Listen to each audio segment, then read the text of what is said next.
मिलके गोतिनी सब गारी सुनावे, मिलके गोतिनी सब गारी सुनावे।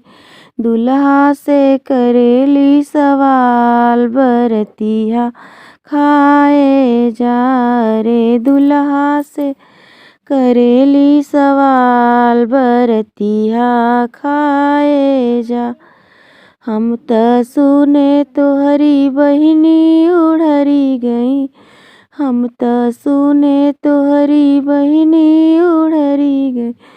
लइके चमर मंगता राति के निसरी गई, लइके चमर मंगता राति के निसरी गई।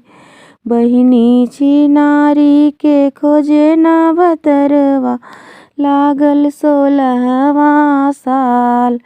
बरतिया खाए जा रे, लागल 16वां साल। बरतिया खाए जा।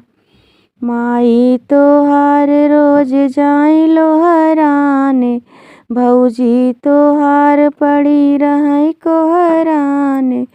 फुआ तोहार हेरई मोटका भतरवा, केतनन के कैलनी हलाल।